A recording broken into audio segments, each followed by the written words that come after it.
Good morning student, मैं गजेंद्र सिंह महन। प्यारे बच्चों, आज हम कक्षा 5 विषय हिंदी व्याकरण पाठ 5 प्रकरण में है वाक्य विचार का भाग 2 पढ़ेंगे। इससे पहले हमने भाग 1 पढ़ा था वाक्य विचार का। उसमें हमने पढ़ा था कि वाक्य के 2 भाग होते हैं, क्या है, उद्देश्य और विधेय। और हमने देखा था कि वाक्य किस प्रकार से बनता है ना। सबसे पहले वर्ण से शब्द बनता है, शब्दों से लेकर वाक्य बनता है। इसके बाद हमारे पास टॉपिक है आज वाक्य के भेद। वाक्य के भेद में हमने सबसे पहले है रचना के आधार पर और नंबर 2 है अर्थ के आधार पर वाक्य के भेद। रचना के आधार पर अगर हम बात करेंगे तो सबसे पहले है नंबर 1। नंबर 1 में है सब क्या है, रचना के आधार पर होता है सरल वाक्य, ठीक है, सरल वाक्य, ठीक। नंबर 2 में होता है संयुक्त वाक्य,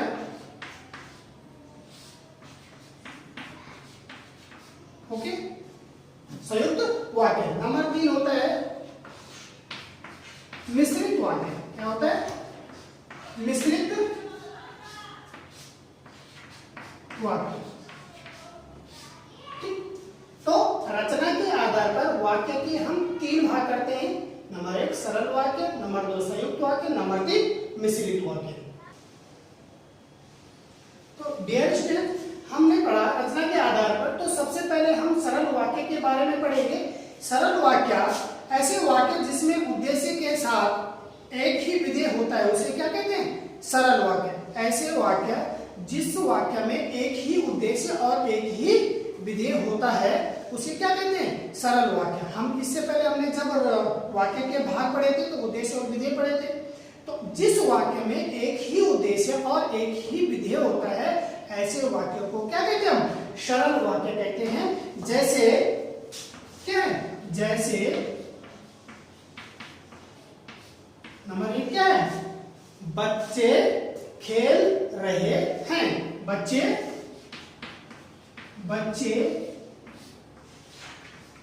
खेल रहे हैं, ठीक है नी। इस वाक्य में ये वाक्य क्या है? सरल वाक्य है। और इसमें अगर उद्देश्य और विधेय की बात करेंगे तो उद्देश्य क्या है? बच्चे, और खेलना उनके लिए क्या है? क्रिया है, खेल रहे हैं। तो बच्चों का यहाँ पे क्या है? एक ही उद्देश्य, खेलना, ठीक है। बाकी उनका कोई काम नहीं, वो बच्चे खेल रहे हैं। जब वो खेल खेलते हैं तो उनका काम एक ही काम होता है कि वो खेल रहे हैं। तो ये वाक्य क्या कहलाएगा? हमारे पास सरल वाक्य कहलाएगा, ठीक है। तो उसके बाद हम बात करेंगे संयुक्त वाक्य की। संयुक्त वाक्य जो सरल वाक्य 2 या 2 से अधिक समुच्चय बोधक शब्दों द्वारा जोड़े जाते हैं, ठीक है, उन्हें हम क्या कहते हैं? संयुक्त वाक्य कहते हैं। अब यहाँ पे ध्यान देने वाली बात यह है कि हमने समुच्चय बोधक शब्दों की बात करी। तो समुच्चय बोधक शब्द वो शब्द होते हैं जो एक दूसरे वाक्य को बीच में जोड़ने का काम करते हैं, पुल का काम करते हैं, ठीक है। तो जोड़ने के जो काम करते हैं, ऐसे वाक्यों को हम समुच्चय बोधक शब्द कहते हैं। जैसे और, थोड़ा सा लिख दूंगा उदाहरण, और, ठीक है, किंतु, लेकिन, है ना, लेकिन आदि कुछ भी हो सकता है, ठीक है नी, आदि कुछ भी हो सकता है। तो अब हम यहाँ पे देखो, और, किंतु, परंतु, ये क्या है? समुच्चय बोधक शब्द। तो समुच्चय बोधक शब्दों को, जो शब्द जिन 2 वाक्यों को जोड़ने का काम कौन करता है? समुच्चय बोधक शब्द। किसमें? संयुक्त वाक्य में। अब हम एक उदाहरण लिखेंगे यहाँ पे।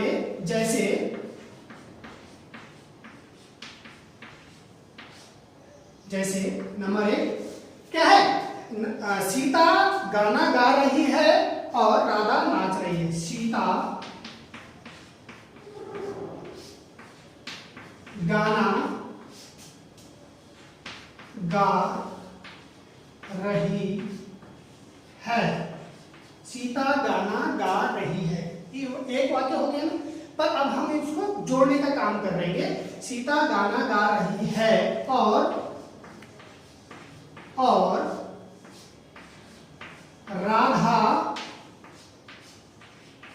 नाच रही है। देखो यहाँ पे दो वाक्य हो गए, ठीक है। एक वाक्य हो गया सीता गाना गा रही है और दूसरा वाक्य हो गया राधा नाच रही है। तो यहाँ पे जोड़ने का काम कौन कर रहा है? और शब्द जो है ये क्या है? समुच्चय बोधक शब्द है। तो हमने परिभाषा में भी पढ़े, जहां जिस वाक्य में दो या दो से अधिक समुच्चय बोधक शब्द होते हैं, और भी हो सकते हैं, ठीक है ना, वाक्य में। और अगर हम इसमें तीसरा वाक्य जोड़ेंगे तो एक समुच्चय बोधक शब्द यहाँ पे और आ जाएगा। कोई लेकिन, किंतु, परंतु कुछ भी हो सकता है। तो हमने दो वाक्यों के बीच में एक ही समुच्चय बोधक शब्द लगाया है, वो क्या है? और, ठीक है। तो ये क्या है? इन दो वाक्यों को जोड़ने का काम कर रहा है। इसी को क्या है? हम संयुक्त वाक्य कहते हैं। उसके बाद हमारे पास है मिश्रित वाक्य, ठीक है। तो मिश्रित वाक्य की बात करेंगे जिन वाक्यों में मुख्य वाक्यों के साथ एक या अधिक आश्रित उपवाक्य जोड़े जाते हैं, उन्हें मिश्रित वाक्य कहते हैं। क्या कह रहे हैं यहाँ पे? जिन वाक्यों में मुख्य वाक्य, मतलब एक वाक्य होता है मुख्य वाक्य, उसके साथ एक या अधिक आश्रित उपवाक्य जोड़े जाते हैं। आश्रित मतलब एक दूसरे पे आश्रय होना, हम किसी दूसरे पे डिपेंड होते हैं। तो ऐसे वाक्यों को जोड़ने के लिए क्या है? मिश्रित वाक्य कहते हैं ऐसे वाक्यों को। तो जैसे हम लिख सकते हैं यहाँ पे, पुलिस ने कहा कि उसने चोर पकड़ लिया। जैसे उदाहरण लिखेंगे, उदाहरण के माध्यम से हम समझेंगे। यहाँ पे पुलिस ने कहा कि, पुलिस ने कहा, एक वाक्य हो गया ना। तो अब इसको मिश्रित बनाएंगे। कैसे? पुलिस ने कहा कि उसने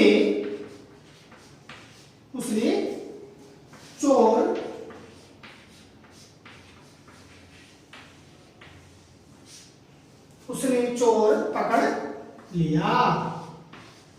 तो प्यारे बच्चों यहाँ पे देखेंगे हम कि मिश्रित वाक्य बोल रहे हैं हम। मिश्रित मतलब दो वाक्यों को मिश्रण करना। तो एक वाक्य था कि पुलिस ने कहा, अब क्या कहा? बात पूरी नहीं हुई हमारी यहाँ पे। तो बात किससे पूरी होगी? जब हम दूसरा आश्रित उपवाक्य लगाएंगे तब बात पूरी होगी। पुलिस ने कहा, एक बात क्या कहा पता नहीं चल रहा है, क्या कहा पता नहीं चल पा रहा है। पर जब हम एक दूसरे वाक्य को पहले वाक्य के साथ आश्रित कर देंगे, जोड़ देंगे, उपवाक्य बना देंगे, तब वो बात पूरी हो जाएगी और हमारा एक वाक्य कहलाएगा। जैसे पुलिस ने कहा कि उसने चोर पकड़ लिया। अभी क्या है? एक पूरा वाक्य हो गया। और पूरा वाक्य मतलब तो पुलिस ने कहा कि के कारण दूसरा वाक्य जोड़ने के कारण ये क्या है? मिश्रित वाक्य बन गया, ठीक है। मिश्रित वाक्य। इसके बाद हम अर्थ के आधार पर वाक्य के भेद पढ़ेंगे। अर्थ के आधार पर वाक्य के 8 भेद होते हैं, उनको एक एक करके पढ़ेंगे। तो प्यारे बच्चों, हम क्या है नंबर 2 में जो है हमारे पास हेडिंग थी अर्थ के आधार पर क्या वाक्य के भेद। तो प्यारे बच्चों, अर्थ के आधार पर वाक्य के कितने 8 भेद होते हैं। तो आप लोग ध्यान से सुनेंगे, ठीक है। तो सबसे पहले है हमारे पास सकारात्मक वाक्य। क्या है? सकारात्मक वाक्य। जिन वाक्यों में साधारण तरीके से किसी बात को कहा जाता है उसे सकारात्मक वाक्य कहते हैं। साधारण तरीके से जिस बात को कहा जाए उसे क्या कहते हैं? सकारात्मक। तो सकारात्मक वाक्य के जो उदाहरण होते हैं और जो थिंक होती है उनकी, वो क्या पॉजिटिव होनी चाहिए। वाक्य कैसा होना चाहिए? पॉजिटिव होना चाहिए। जैसे हम लिखेंगे यहाँ पे उदाहरण नंबर 1, ठीक है नी, कुत्ता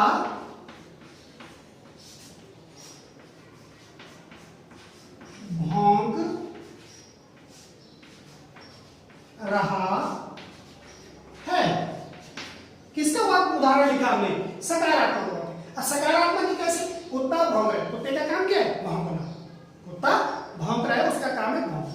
अध्यापक पढ़ा रहा है। अध्यापक का काम क्या है? पढ़ाना, ठीक है। बच्चे पढ़ रहे हैं, तो बच्चों का काम क्या है? पढ़ना, ठीक है। तो सकारात्मक में हमने एक उदाहरण लिखा, कुत्ता भौंक रहा है, ठीक। नंबर 2 लिखेंगे हम नकारात्मक वाक्य।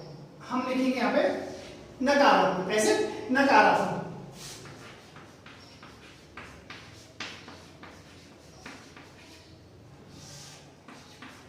नकारात्मक। नंबर 2 में क्या है?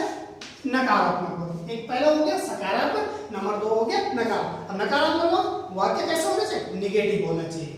निगेटिव होना चाहिए कैसे? परिभाषा दे, जिन वाक्यों में किसी कार्य के न होने का बोध होता है, जिन वाक्यों में किसी कार्य का न होने का बोध होता है, जैसे हम इसी को बोल सकते हैं कुत्ता नहीं भौंक रहा है, तो नकारात्मक है ना, नहीं होने का काम, कार्य का क्रिया का नहीं होने का बोध जिसमें होता है वो नकारात्मक वाक्य कहलाते हैं। ठीक है, बोध होता है नकारात्मक वाक्य कहलाता है। जैसे कुत्ता नहीं भौंक रहा है, यहाँ पे लिखेंगे हम नंबर 1 एक उदाहरण लिखेंगे किसका? नकारात्मक का। कुत्ता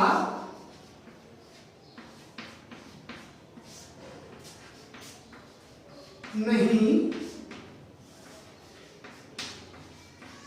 भौंक रहा है, कुत्ता नहीं भौंक रहा है। ठीक है, तो नहीं के कारण क्या है? वाक्य में नकारात्मकता आ गई, नकारात्मक हो गया वाक्य कि कुत्ता नहीं भौंक रहा है। ऊपर में क्या था? सकारात्मक कि कुत्ता भौंक रहा है। तो और कुछ भी उदाहरण हो सकता है, अध्यापक नहीं पढ़ा रहे, बच्चे नहीं पढ़ रहे हैं, तो उदाहरण हो सकता है।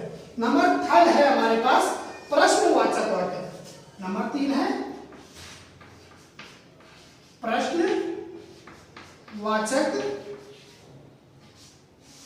वाक्य। ऐसे वाक्य जिनमें क्या है?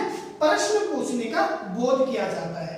तो जिन वाक्यों में कोई प्रश्न पूछा जाता है उसे प्रश्नवाचक वाक्य कहते हैं, और उनके अंत में क्या है? प्रश्नवाचक चिन्ह जरूर लगा रहता है। ऐसे समझ रहे हैं आप? तो प्रश्नवाचक वाक्य ऐसे वाक्य जिनपे हम क्वेश्चन करते हैं, किसी से क्वेश्चन करते हैं। एक उदाहरण लिखेंगे, क्या कुत्ता भौंक रहा है? उदाहरण इसी को अगर मैं बार बार लिखूंगा तो आपके समझ में एक ही उदाहरण से आ जाएगा कि क्या वाक्य में हो क्या है। क्या कुत्ता भौंक रहा है? क्या कुत्ता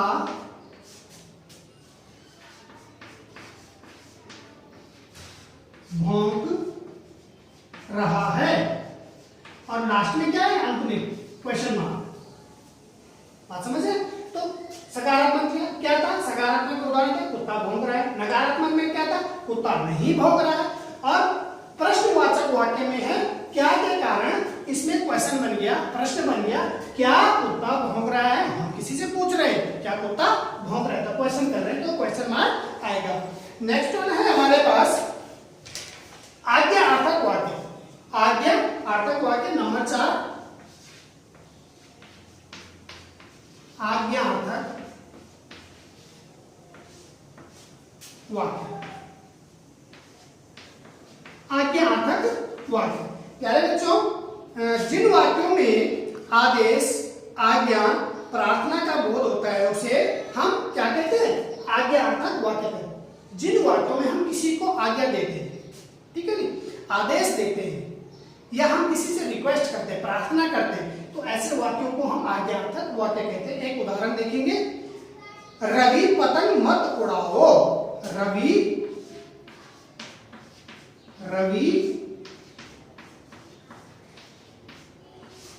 पतंग मत उड़ाओ।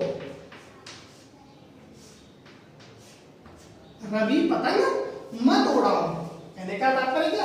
आगे दे रहे हैं, आदेश कर रहे हैं कि आप मत करो ऐसा काम। जैसे हम बच्चों को बोलते हैं कि आप गंदगी मत करो, है ना, तो हम क्या किसी को आदेश दे रहे हैं, या हम किसी से रिक्वेस्ट करते हैं कि बेटा एक गिलास पानी ले आओ, तो हम क्या प्रार्थना कर रहे हैं उनसे, है ना।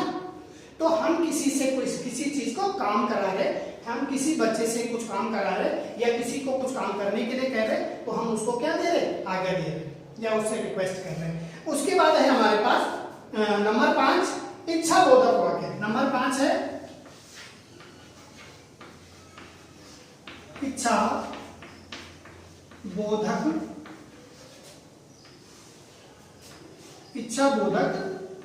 वाक्य।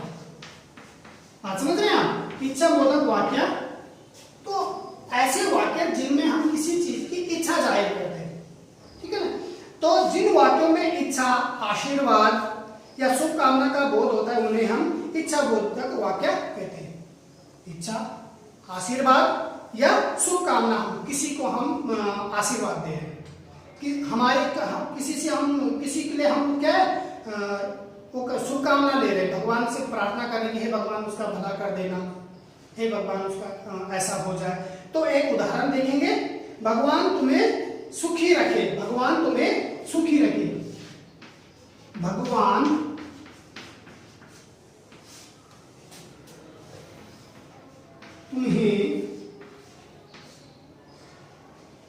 तुम्हें सुखी रखे, भगवान तुम्हें सुखी रखे। तो हमारी इच्छा है और दूसरा क्या है, हम उसको आशीर्वाद भी दे रहे हैं, शुभकामना भी दे रहे हैं कि भगवान तुम्हें सुखी रखे। ठीक है ना। उसके बाद है हमारे पास संदेह बोधक, नंबर 6 है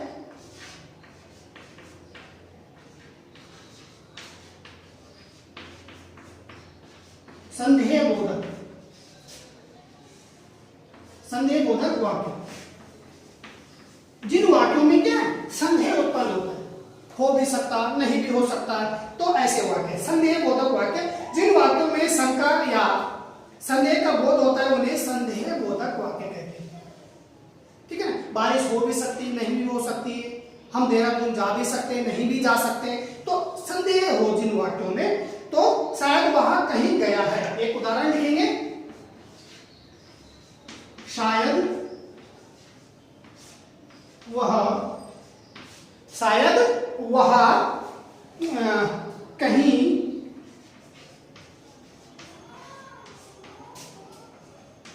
गया है।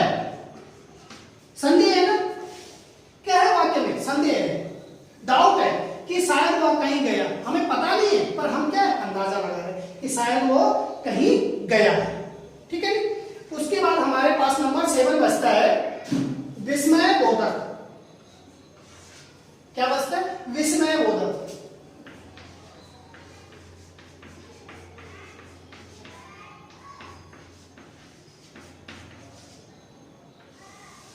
विस्मय बोधक वाक्य। ठीक है। जिन वाक्यों में क्या विस्मय पैदा हो, ठीक है ना, आश्चर्य पैदा हो और उनमें विस्मय आदि बोधक चिन्ह जरूर होगा, किसी शब्द के बाद विस्मय आदि बोधक चिन्ह जरूर होगा। तो जिन वाक्यों में आश्चर्य, घृणा, हर्ष, शोक व भय आदि भावों का बोध होता है उन्हें विस्मय आदि बोधक वाक्य कहते हैं। भय भी हो सकता है, घृणा भी हो सकता है, जैसे हम बोले छी छी छी, तो उसके आगे क्या होता है, विस्मय आदि बोधक चिन्ह होता है। ठीक है ना। शोक हो सकता है, जैसे हे राम, क्या हो गया, तो हे राम के बाद हम क्या विस्मय आदि बोधक चिन्ह लगाते हैं। तो एक उदाहरण लिखेंगे, वह मोर कितना सुंदर नाच रहा है, वह के बाद क्या है विस्मय आदि बोधक चिन्ह, वह। ठीक है। आश्चर्य से बोल रहे, एकदम अचानक जो हमारे मुंह से जो शब्द निकलते हैं वो विस्मय आदि बोधक शब्द होते हैं।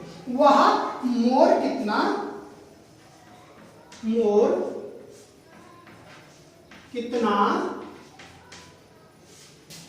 सुंदर नाच रहा है। वह मोर कितना सुंदर नाच रहा है, या वह मोर कितना सुंदर दिख रहा है।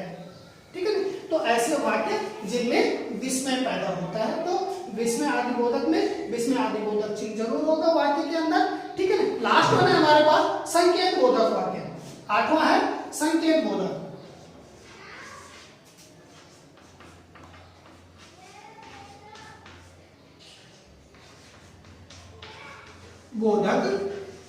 संकेत बोधक वाक्य।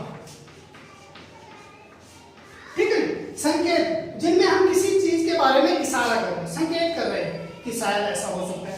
तो जिन वाक्यों में संकेत या शर्त का बोध होता है उन्हें संकेत बोधक वाक्य कहते हैं। जैसे यदि तुम मेरे घर आओगे तो मैं भी आऊंगा। ठीक है ना। यदि तुम मेरे घर आओगे एक उदाहरण लिख रहा हूं मैं यहां पे, यदि तुम मेरे घर आओगे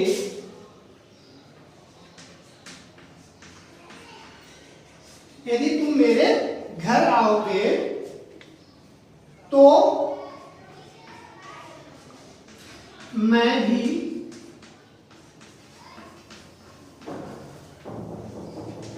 आऊंगा, तो मैं भी आऊंगा, पूर्ण विराम लगा देंगे, तो मैं भी आऊंगा।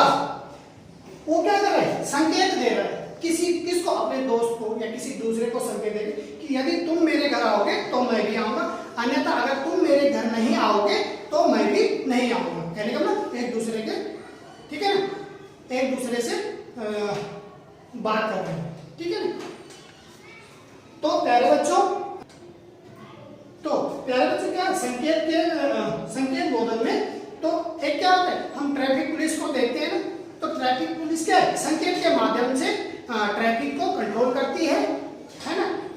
और ट्रैफिक पुलिस को आपने देखा होगा, वो मुंह से कुछ नहीं बोलते, सिर्फ हाथ के इशारे से, संकेत के माध्यम से गाड़ियों को रोकने का और जाने का काम करते हैं। जैसे मतलब एक तरफ से ट्रैफिक को रोक दिया, दूसरे ट्रैफिक से, दूसरी रोड से ट्रैफिक को जाने के लिए दे दिया। तो प्यारे बच्चों, हमने वर्ण विचार के आधार पर फर्स्ट वीडियो में हमने वाक्य के भाग पढ़े और सेकंड वीडियो में हमने वाक्य के भेद पढ़े। तो सबसे पहले था हमारे पास रचना के आधार पर 3 प्रकार के और अर्थ के आधार पर 8 प्रकार के, ठीक है। तो आप इनके उदाहरण देखेंगे प्यारे बच्चों, आप अपनी बुक्स पे भी देखेंगे और याद भी करेंगे।